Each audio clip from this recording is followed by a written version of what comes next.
Today I'm going to be talking about dialectical behaviour therapy, specifically on the topic of emotional regulation skills, understanding and labelling our emotions.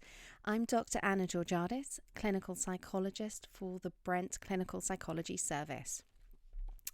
Okay, so the overview for this talk is we want to understand and name our emotions. We want to think about what emotions do for us, the factors that make regulating our emotions difficult. We want to provide an explanatory model for describing emotions and thinking about ways to describe and label our feelings.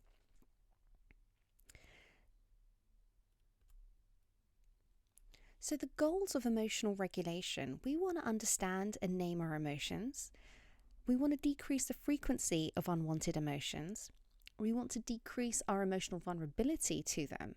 And of course, decrease our emotional suffering.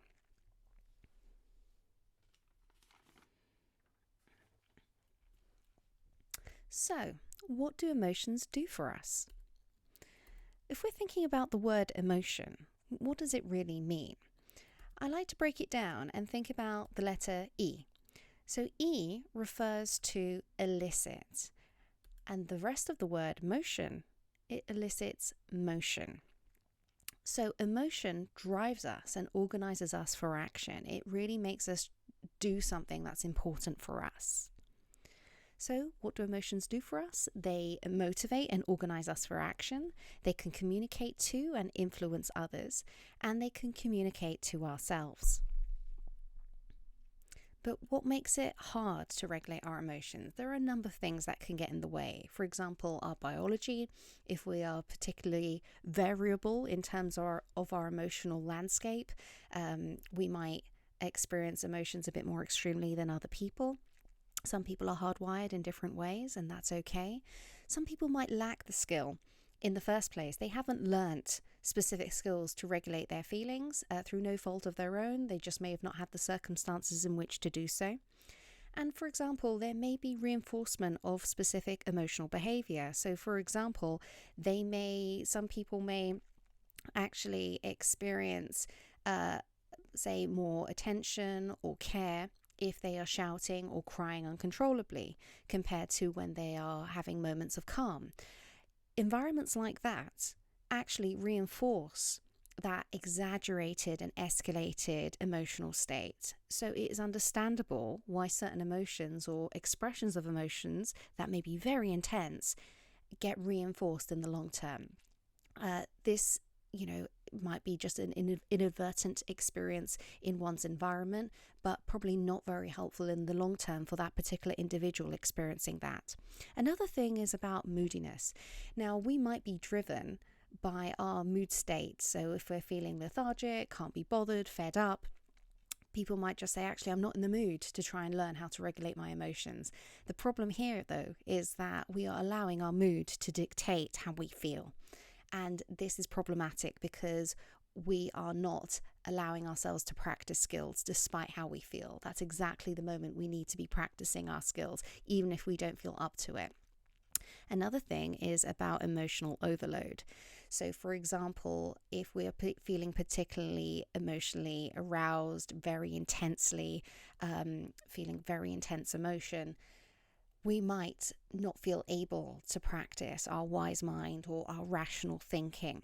And so we need to try to prevent that escalation of mood to such an extent that it makes our thinking difficult, or we need to try and bring our emotion back down as soon as we can. Another thing that can get in the way of our regulating our emotions is our beliefs about them. So for example, if we believe that it's absolutely a sign of weakness to feel an emotion, or that emotions are dangerous, will lead to signs of relapse, or they'll be enduring and never ending. These are all myths and unhelpful beliefs people typically hold about emotions.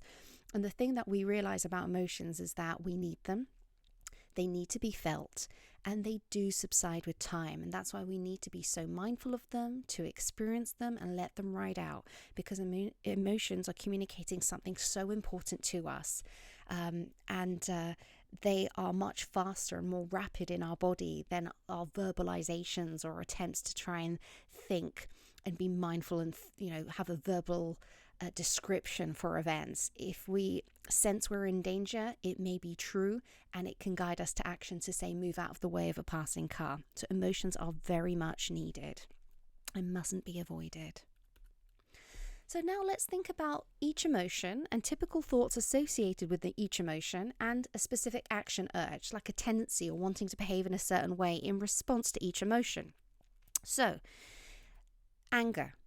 One of the emotions we typically experience, and this is usually and commonly associated with the appraisal of injustice or unfairness. If we believe that maybe someone has wronged us or there's some sense of unfairness, we are likely to have the associated feeling of anger, and our urge or action urge, our tendency to want to respond is to confront, attack, or try and defend.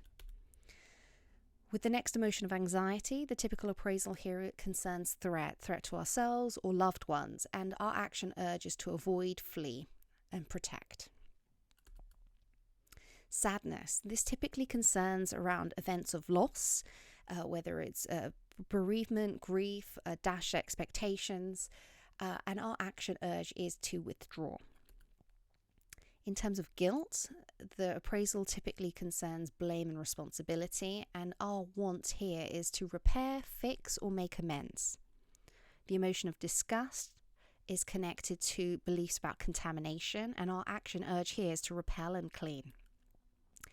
The emotion of envy really concerns this want for somebody else's object or possession and something that we don't have. So our appraisal here is, let's get or destroy. And our action urge here is strive to attain or criticize. Jealousy. It's similar in the sense to envy in terms of wanting a desired object. But this is it's slightly different in terms of the action urge is to guard or protect. So if we worry that someone we adore or like very much might be approached by someone else that we don't like, we are going to be worried, and we want to protect the loved one that we admire. So it's about guarding, protecting a desired object, and the emotion here is jealousy. In terms of shame, this concerns a belief about inferiority with reference to a social group, and you might respond by appeasing or hiding or showing lower social rank. Happiness concerns gain events and is associated with the action urges of excitement, wanting to do more. Love is about seeing positive qualities in a sort of desired person, finding them attractive, reliable, dependable, and you want to engage and connect with that particular individual. And joy. We're thinking that there's something that enhances our well-being, and our action urge is to do more of that thing.